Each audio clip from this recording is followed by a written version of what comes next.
Okay, there we go. We are live. YouTube edition is the Cream City crossover. Yes, sir. Yours truly, the guru, Trey Crosby III. And I'm here with my guy, John Tyus, yes, sir. JT is 97.3's finest. in the building. Absolutely. The host of All Your T's Accused on 97.3 The Game. Which, by the way, we have a show tomorrow, 9 a.m. to 10:30. But yeah, come on in, get into the room. It's the Cream City crossover. We're gonna have the Milwaukee Bucks post game show, the unofficial official post game show of the Milwaukee Bucks here. A good one. The first preseason game, the fifth preseason game, the final preseason game ends, and the Milwaukee Bucks are victorious 126 to what's the final score here? The Bucks won it 124-116. Excuse me, 124-116. Just final, just wrapped. That ends the Bucks preseason. And we're gonna talk about a lot of it. We're gonna get into all of this again. New show for us, the Cream City crossover. And let's just while people are still jumping into the stream and getting ready. And like I said, it's the first time we've done this on this YouTube platform. JT, why don't you tell a little bit about what we got going on here and what we're doing with this with the Cream City crossover. So look, guys, we're going to come to you guys almost every night post-game, maybe 20 to 30 minutes just recapping. And the reason why we're doing this is because we feel like the Milwaukee Bucks just don't get enough love for the national media. It's one of the best basketball teams in the NBA. But we feel like national media wants to harp on teams like the Warriors or the Lakers or the Knicks for whatever reason, and they don't want to show the Bucks some love. So we figured we want to give you guys a show, right, where you can interact with us live after every game. And the thing is, a lot of times we're on the radio, right? We're on 97.3, the Game Network. You guys will hear us Monday, or really more Saturdays and occasionally Monday through Friday. But our thing is we want to give you an interactive show where you can see us and actually meet the people behind the microphones on the radio. So you'll still be able to catch us on 97.3 The Game, T's and Q's. We're probably going to bring back Bucks in 60, do some Bucks post-game show in the playoffs, and hopefully later on in the season. But for now, pull a chair, enjoy yourself. Chair. Right? I love it. Pull a chair, enjoy yourselves. Matter of fact, we late right now. Got me a little 818 tequila. Here we go. Okay. Always rocking with that to celebrate the Bucks win. Hey, and you know, hey, I got to do a little something. Hey, you already know. Let me go ahead and give Kendall Jenner another plug, man. Yes, go ahead and get you some 818 Reposado. I like it, man. Pulling up, right? And like you said, JT, man, this is all about, we're gonna relax. It's gonna be, interact. It's gonna be fun. We can unwind a little bit, unlike we do on the morning show Saturdays from 10 to noon. We're gonna be 9 to 10:30 tomorrow Central 97.3 The Game. But it's a little different. Like I said, JT, we're gonna be here every single night. So we're probably hit 70 plus nights out of the year with the Cream City crossover. Do want to give a shout out before we really get started to Chris King, who I see Chris King in the chat, my brother, man. In the YouTube chat. It says, "Yo, looks fire. Appreciate it, my guy." And so I will say this is the disclaimer. Disclaimer for the show tonight is I'm kind of producing, hosting, and producing this thing. So if there are any technical difficulties, it's on me. It's my bad. And I promise you, when we get Chris to do the full-time producing, the production's going to go way smoother. So any problems, attribute them to the guru. It's my bad. It's my fault. All right. And you know what? I'm going to just throw this out here too. Throw it out. If there are technical difficulties, hey, again, this right here, go ahead and have yourself a little tequila. Pull up a drink. Chill. Relax. We'll definitely be here for you. And one thing I want to tell everybody on the show is we're not affiliated with the Bucks. What that means is that we can be as honest as possible. Right. We're going to call it how we see it. We're going to address some things. Matter of fact, we had a preseason game tonight, but we're going to jump in. We're going to have to talk about Chris Middleton. What is the deal? What's happening? We're going to talk about Terry Stotts a little bit as well. But first, what did we see tonight, sir? Well, JT, since you mentioned that, since you going to list, say, hey, we're not affiliated with the Bucks, we're going to say, man, Thanasis and Robin Lopez, y'all, hey, fellas, it's rough out here. Now, I don't know if you saw that, man. Thanasis had a layup where, man, like some schoolyard junk, man, that this dude be throwing up and just can't. It looks so it's so tough. It's really tough. And I really didn't want to start off on this note, but you brought us there, JT. It's so tough watching Robin Lopez play basketball. And it really is. He clunks up the lane. Him and Giannis in the game at the same time, 2 9-shooters. It's just it's hard. You think about that in the traditional NBA. Excuse me, no, not traditional NBA. In modern NBA, when do you see two guys that cannot shoot on the floor at the same time? It's not a thing that typically happens. The Bucks have lineups, when you're putting Robin Lopez as playing, because again Bobby Portis didn't play tonight. When you have that kind of stuff going on, that's what you get when those two are on the floor at the same time. But you got me there. I don't want to start there. Like you said, let's talk about what we saw tonight. A 124-116 victory for the Milwaukee Bucks. And I'll tell you one of the things it is, and you'll see it scroll across the bottom, and we'll talk about him in a second. Player of the game was Marjan Beauchamp, 18 points in 17 minutes. He absolutely led the catalyst as the Bucks. It was a clunky game. Let's be honest, it was a clunky game throughout.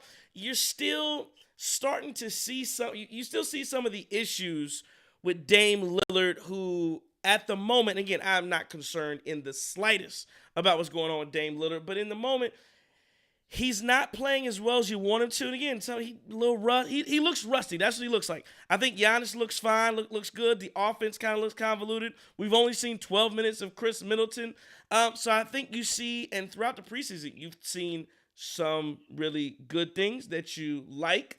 And you've seen some bad things, both offense and defensively, that you like and you don't like. One, I think I'm looking at rotations, and to me it looks like the Bucks are missing on a few rotations in this new Adrian Griffin defense that's trapping and really aggressive on the ball handlers. Offensively, again, it gets a little clunky. Giannis has the ball at the top of the key, and it seems like maybe Damian Lillard should be running more with the pick and rolls, and you're still seeing some of the elements of an old offense, and Dame sometimes standing around.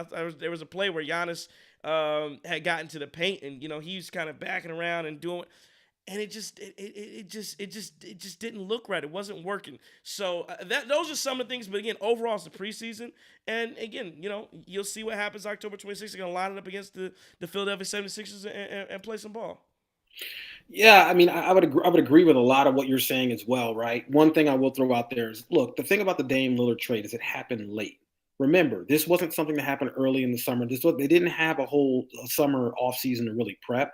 Yes, he was there in time for training camp, but keep in mind that trade happened just a few weeks before that. So it is late. It is new, right? And I think that what you're not seeing is that cohesion at this point, and that makes sense. It's going to take time for that to come. Having said that, though, man, you see Dame pull up from three. That is beautiful. Yes, sir. Oh, man, that's beautiful, right? And that's something that we absolutely love to see. And you see that from Dame. You see that. One thing I'll talk about, look, Giannis, that man looked like he was in midseason form tonight, to an extent, right? Giannis looked good. And, of course, he does, right? Like, you expect that. But I'm going to go back to your boy Marjan. Now, I know on T's and Q's, we talk a lot about Marjan. Are you going to be able to step on the court? Are you going to earn your way? There's a lot of competition for that fifth roster spot. But I'm going to give Marjan some love tonight, because tonight he couldn't miss. I mean, literally going 7 for 9 and 4 for 5 from 3. Listen, even if you can just do half of that on a regular basis, we're going to be all right when it comes to Marjan, right? Having said that, what you can't have next game is Marjan going 1 for 8 and 3 for 12. And then all of a sudden, right, he become a bit of a liability there. You can't have that. So I think if he can get some consistency, the sky is the limit for Marjan. There's no question about that. No, yeah, no, absolutely. Sky's the limit for Marjan. He again, you want to see, can he get into the rotation? Is he going to crack that rotation? JT said he missed the charge. It's live. We live, baby. So some of those things are going to happen, and you want to see Marjan play well. You want to see Andre Jackson Jr. You want to see him play well, and maybe he can get into rotation. Here's some of the questions that I do have. When I look at this Milwaukee Bucks team, especially rotation-wise, one of the things that I see is, I'm looking at Jay Crowder, I'm looking at Michael Beasley, and Beasley has looked good at times. Tonight did not look as well, especially on the defensive end, because again, that's the whole thing about this, is that you need that fifth starter to be a very good defensive player. He did not look it tonight. He had some issues tonight, and you saw Desmond Bane. I mean, absolutely running it up, and through some of these things tonight. I mean, he was lights out. Desmond Bane had 24 points, 4 boards, 5 assists. He was 9 of 15 from the field, 5 of 9 from three. I mean, they just couldn't stop him. So I'm watching him absolutely cook guys, and you're wondering, should Jay Crowder be here? And then the other thing I saw, and again, I just don't know how much of this is the defense. How much of this is the defense that Adrian Griffin has set up, and some of the adjustments that they're going to have to make.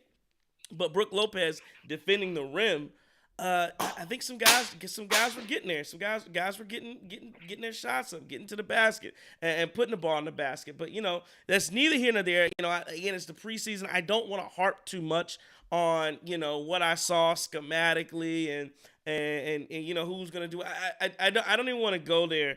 It's the preseason. That's what this is for. It's great the Bucks got to win tonight. I'm glad they did. I'm glad they showed some resolve. I thought AJ Green looked good shooting the ball. But what do you want to do? You want to get out of the preseason with no injuries, and you want to get out, and the score record doesn't matter. Mr. Highlight 414 writes into the chat. It says, I think when we talked about it, I said October 27th they're playing the Philadelphia 76ers with or without James Harden? Question mark. Yeah, it sounds like James Harden is not going to be there in Philly. I don't know what more important things he has to do outside of play basketball and collect checks. But it sounds like James Harden is not going to be there. He has not reported. I think he did report to camp, but then he's been out. I don't know. It sounds like they got a lot of issues in Philly. They got to worry about. And again, if I'm the Clippers, they need to make that trade. Let's go, John. They need to. The Philadelphia 76ers are not getting a better trade than what they have right now. The Clippers don't need to give up Terrence Mann to do it. Make the trade and get him out of your hair. What you got, JT? Listen, when James Harden went, when James Harden went full on scorched earth against Daryl Morey this summer, we knew this thing was over. We knew that goose is cooked. And at this point, you're right. I don't see him putting on another a 76ers uniform again. It's just not going to happen. Side note, man, it is the preseason. Good old Apple, right? Apple got a stranglehold on all of us. Got to get my laptop charger. So my bad, y'all. I don't say it's the preseason for everybody. It's like, hey, it's the preseason. You're it's the 100% preseason for everybody. The thing about James Harden though is if he doesn't want to do it, he's not going to. And Trey, you said you don't know what he has to do that's more important than play right now. I'm gonna just tell you, if the club is open, James Harden got something to do, right? And again, it's late night, so there's a whole lot of different clubs James Harden would hit. But yeah. I think the thing about this, though, if you're the 76ers, you got to move Harden sooner than later, because what you can't do is set up what's my man's name, Nick Nurse. You can't set that man up with a James Harden type situation with this team that you want to go further than it's gone before. You're not getting out of the second round of the playoffs with this situation over your head.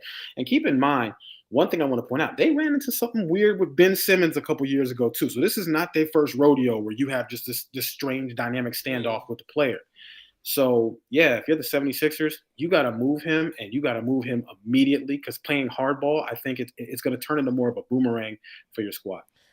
Two more topics we want to get into tonight. Like I said, this thing is not going to be super long. We're talking, 30, 35 minutes, post game shows, to get that feeling, back after a Bucks game. And again, who knows if there's a big win. I don't know. Opening night, we may run long. The excitement is going to be a lot of juice going. So we'll see how that goes. I want to get.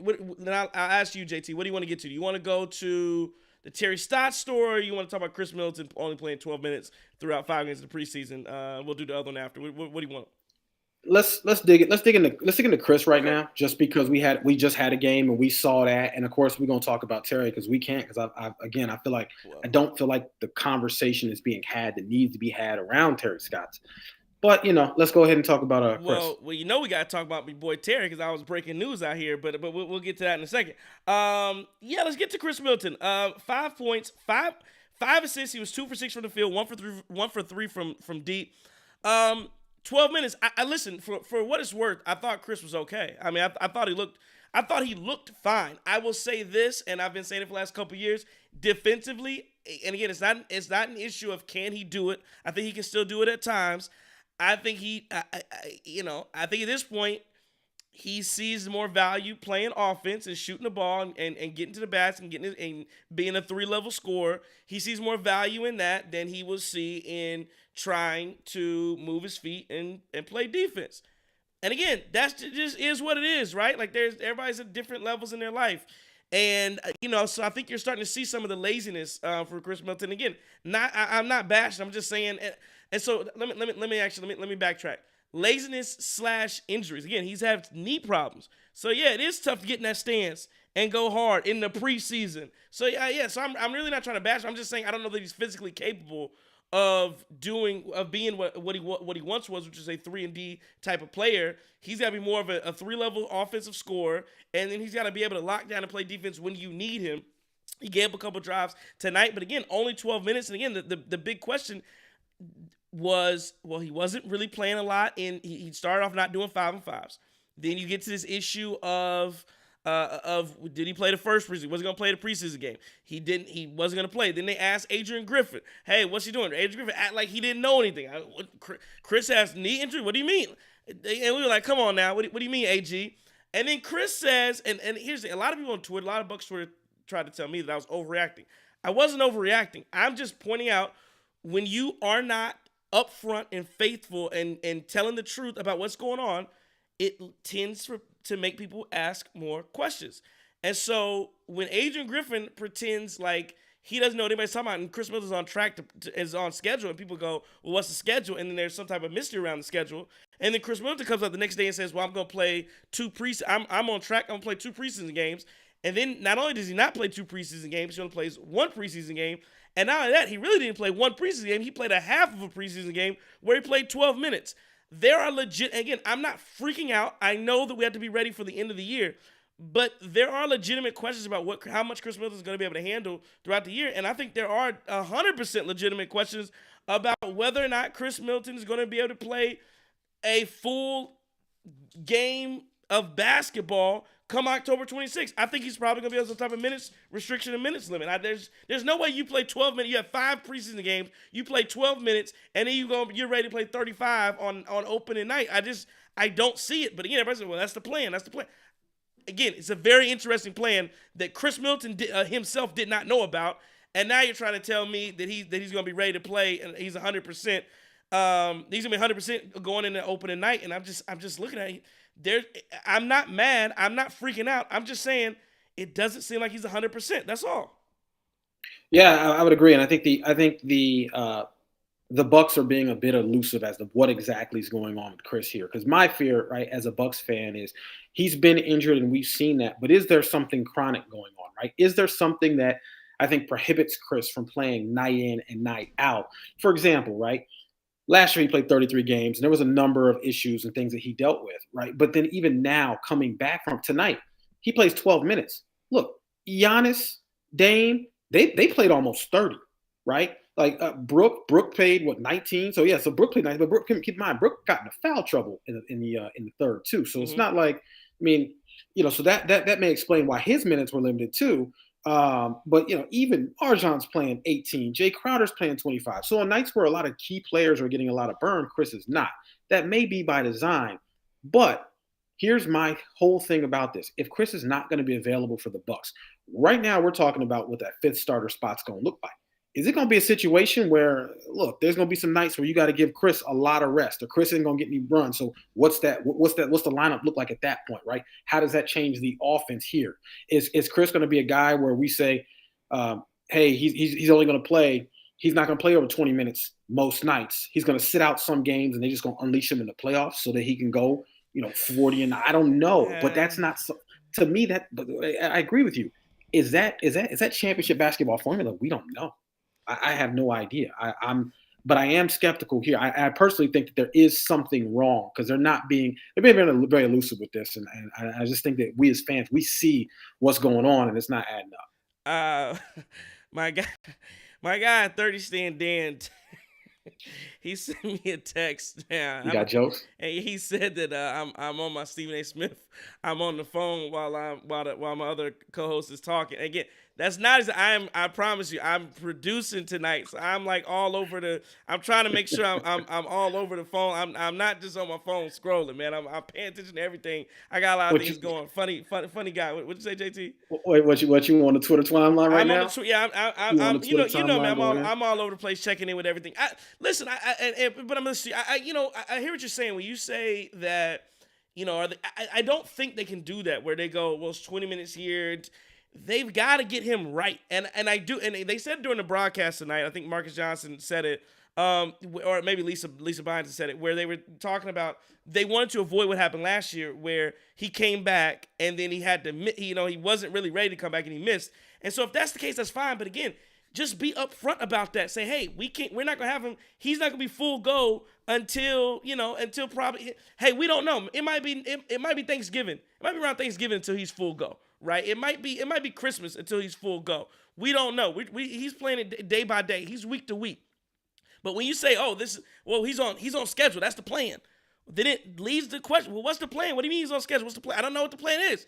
And that's my only question about Chris Middleton. So again, I'm not upset about it, and I just want to make that very clear. I'm not upset. I don't feel any type of way. I don't feel I'm not overreacting to it. I'm just saying we recognize there's an issue, and to not recognize there's an issue, especially with a guy who's had knee issues and just had surgery in the offseason with a scope or whatever. In June. Yep. Don't play me like I'm a fool, where I'm just talking crazy. I'm not crazy. The man has knee injuries, so I'm not outside of my mind to question.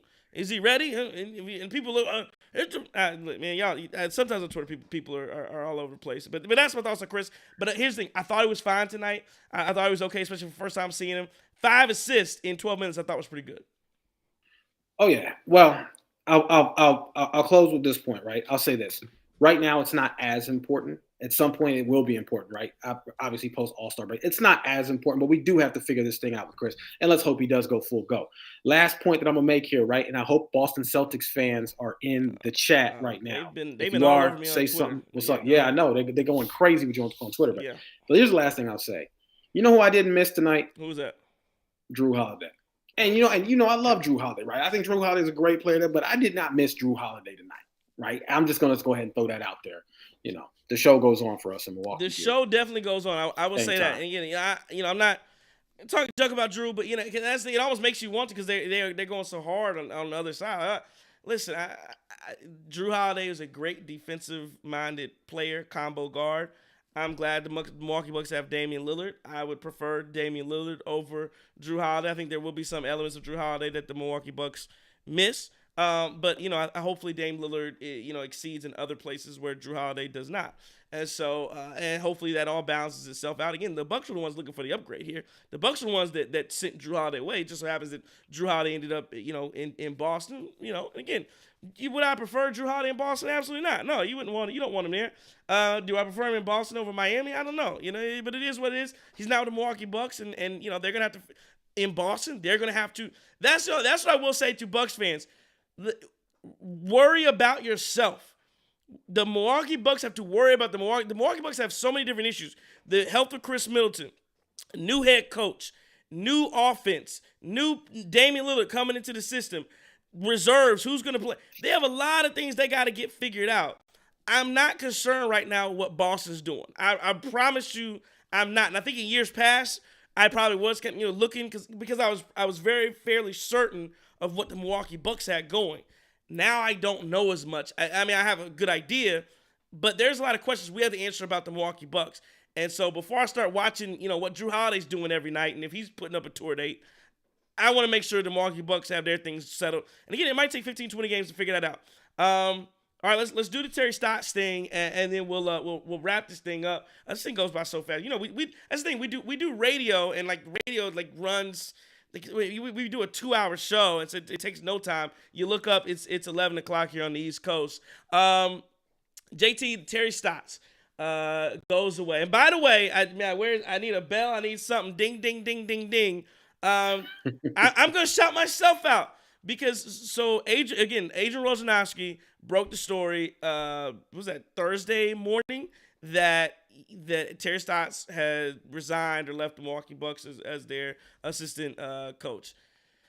Within minutes, I came out and told everybody, that I had reliable sources that told me that the reason of, and again, when Woj tweets it out, Woj just doesn't give any explanation, just says he's gone. I came back within, it wasn't long after, maybe 30 minutes, with the story that Adrian Griffin and Terry Stotts butted heads. They had some differences. They weren't getting along. That precipitated the move from Terry Stotts. You had some people on Buck, and again, I thank the people on Buck's Twitter who, obviously it kind of went into a whirlwind. People ran with the story. I appreciated people who believe me. I had some people who didn't believe me. It took some time for some other people to confirm, for some reputable journalists to confirm the story. They did that after the fact. Shams came out with the story 8 hours after I broke the news and didn't cite me. You gotta cite me, dog. But the story comes out, and and it's interesting because you wonder how much infighting there actually was when the story comes out. That I guess what the straw that broke the camel's back, if you will, was the fact that Terry Stotts was, I think, talking to Giannis or Dame after practice. Adrian Griffin wanted to have a coaches meeting. Griff says, "Hey, I need the coaches over here." Terry Stotts is like, "Yeah, give me a second. I'm talking to somebody." And Griff says, "Nah, Mo. Nah, I got people to talk to, dog. No, hey, this is my team." And that's kind of how that went. And so, listen, you know how it is being, and again, being in I know, John, you probably disagree with me, but being in a basketball environment, football environment, sports environment is much different than being in a work environment. Now, I'm talking about in corporate. In corporate, no, ain't nobody yelling at me at all. Like, we have problems if people are yelling. In a sports environment, especially in the NBA, that level, yelling is just fairly common. It's a thing. It's just what happens. And so I felt like there had to be more to the story, obviously, than just that one instance. But, it seemed rather minute. It didn't seem like a big deal. And, maybe Terry Stotts, again, maybe Stotts, he hadn't been an assistant coach since 2012. And it's hard coming from being a head coach for the last, decade to then jump back and be the number 2 and take orders instead of direct orders. And maybe that was some of the problem. He had some people on Twitter who thought it was Adrian Griffin. I don't know. And again, that's the other thing. Griff and Terry Stotts, this was, and so here's my take on it. The organization, and this was reported by Brian Windhorst, pushed the Terry Stotts hire onto Adrian Griffin. Again, if you remember, Giannis was the one who wanted Griffin, not necessarily the organization in the first place. So you have all those dynamics going on. You have a rookie head coach, and then you have an organization who puts a seasoned head coach, a former head coach, on the staff. You don't let Griffin pick out his staff, and then it comes to a head. I will say this: I'm glad that it happened earlier than later. I'm glad that this wasn't in the middle of January.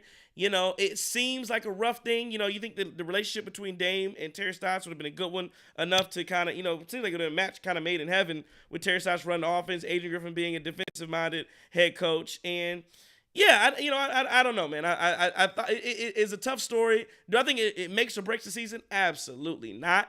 At the end of the day, it is a non-story, but it is as big of a story as you can have a week or two before a season when you have your newly put together staff. They come in and they're clearly having some infighting. You can't even get to the first game. You can't even finish the preseason without guys quitting. So it was interesting. Yeah. So I like the Terry Stotts hire because I felt like, look, this is a guy who's won 400 games as a head coach in the NBA. And if you have a new guy, if you have a new head coach, having someone who's been in the foxhole and has that much experience is 100% a benefit. It's an asset. But on the same note, you got to fall in line. That's the thing. You can't start shining and being like, nah, I ain't got to do that. I got all this. I got this resume. I've already led a team to the playoffs 8 straight times. Look at what I've done. I led a team to the Western Conference Finals. I've managed superstars. I understand that, right? But again, certain people, it's like this, right? I'm going to give y'all an example. Man, I don't know too much about it, but conceptually it makes sense. So the Jackson 5. It could only be one Michael Jackson, right? Tito can't elbow this man out the way and take the solos on certain songs, right? Like all these different records, they're not gonna pop like that if that happens, right? And if Mike has a song or somebody else is gonna take the lead, okay, it's arranged and I'm gonna step aside. But you can't just do that. You can't just start flexing. Jermaine can't get up here and start making a bunch of noise and everything else because he's not getting his shine or feeling like he's exempt, right? Everybody has to fall in line.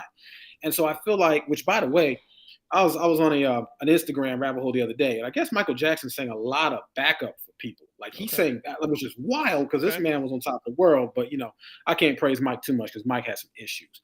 Anyway, my point is play that R. Kelly. We ain't gonna talk about Robert. He locked up not too far from here. But the thing about Stotts, though, is assimilation, coming in, right? Could you listen to a first-year guy? Could you be that supportive ear? Do you put yourself in a situation where you think you're above, you're exempt, whatever? That could have been what was going on. But you know what? I have one thing of skepticism about Terry Stotts, and I didn't feel like this was covered right about this, right? Yeah.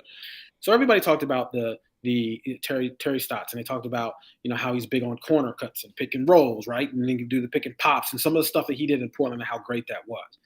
But here's my only knock against Terry Stotts. He had, for a lot towards the end of his years in Portland, he had a team that was top 5 in offensive rating, right? And so you saw this every year how Portland was top 5 in offensive rating. But do you realize Terry Stotts' teams were dead last in assists per game? They were bottom 5. 2019 through 2020, right? They were 30th with 20.6. Conversely, the best team in the league is 27.2 per game. 2020 to 2021, they were 30th in assists per game. 2018, 2019, 25th through 2018 to 2019, right? 2017 to 2018, 19.5 assists per game. They were 30th. My point is that was Terry Stotts running the Bel Air Academy offense? What is this, right? Did they just stop passing the ball after half court? Was it all about, look, set your man up to get to put himself in position to score and make a play? Okay, great. But we're not passing it, right? We literally find a way to shoot it, but we're not passing this thing. And so the issue I have with this is that if you're going to be dead last in assists per game, is that championship basketball for the Bucks? Because obviously what Terry Stotts did, you had a pretty good team in Portland. Having said that, it seems to me like you had to bend or you had to innovate a little bit, change up some of these offensive concepts because you can't bring that type of basketball to the Bucks with all the talent they have. And they dead last in assists. That's not going to get it. And to your point, and it was funny on the broadcast, Marcus Johnson said, talking about Terry Stotts, said, well, he already, he's leaving. How big of a deal is it? He's already, the offense already in now. He did your job. You put the offense in. That was your thing. To your point, though, I noticed the Bucks shoot a lot of threes. Sometimes it does get stagnant. And this is my only problem with the offense so far. And again, it's going to take some time to gel, so I'm not worried about it. But again, it does just seem like sometimes guys start saying, okay, well, it's Giannis' turn. All right, Dame. All right, it's my turn. And yeah, that's when you start. When you're not moving the ball, the ball's not popping. That kind of those kind of issues can happen. They can pop up. So good points, obviously, all around on Terry Stotts, and we'll see what happens with him in the future. Justin from NC, my guy, is listening in. He says this is awesome. Trey should get more credit, and then he has in a preach, John, as you talk about Terry Stotts. So good stuff there. I think unless we have anything else, man, I think we've reached time. It's been about 33 minutes or so since we started the show. Again, it's the final preseason game of the year is a 124-116 victory. The Milwaukee Bucks beat the Memphis Grizzlies. No John Morant, no Derrick Rose. Again, the Bucks didn't have Bobby Portis, and only had Chris Middleton for 12 minutes. I know Cam Payne left with the thigh contusion as well in there. So again, the player of the game, Marjan Beauchamp, 18 points, 17 minutes. Again, I thought he looked really good and did his thing as he kind of led the Bucks in the fourth quarter, especially. I think all of his points came in the second half. I'm good with it. I thought, it was a great first show, the Cream City crossover, and again, all your T's and Q's. This Saturday, 9 to 10:30 a.m. Central on 97.3 The Game and iHeart Media, iHeart Radio, on the iHeart app. JT, take us out, man. Man, we want to tell everybody our Cream City socials so folks can follow on YouTube. People can follow on Twitter.